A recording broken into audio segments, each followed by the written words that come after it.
O ko pohaku aloha no ka hana kuʻuna o ka heʻeholua, he hoʻokino ʻia no ia o kona moe uhane ʻana. The dream was with my tutu Kāne, who was teaching me how to go down mountains.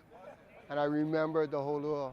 Moa kakano ia pohaku ka waiwai o ke ia ike a me kona kule ana no ka hoʻoulu a hoʻomau aku.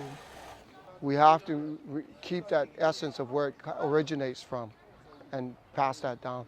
Penei pūna hoʻi ko pohaku manaʻo no ke ano e kālai ia paʻa o nā papa heʻenalu kuʻuna kekahi me ka mākau heʻenalu. So I'd rather do the old style and adhere to it because we don't lose that knowledge then. We keep passing that knowledge on. I loko o ka holo o ka manawa, mau no ka waiwai o nā mākau a me na kiʻina hana I paʻa e ia mau hana no e au o mua.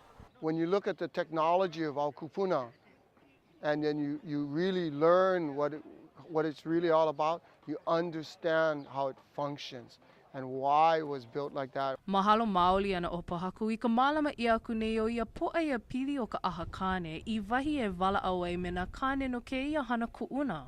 Or allows the opportunity for us as a Kāne Hawaii or a Kanaka Maoli to come and share our mana'o, our mana, and our spirit. Ke aloha no ia oe pohaku a me nā Kāne a pau I hoʻolālā hele a hoʻokō I ke ia ʻaha koʻikoʻi I mālama I aku nei.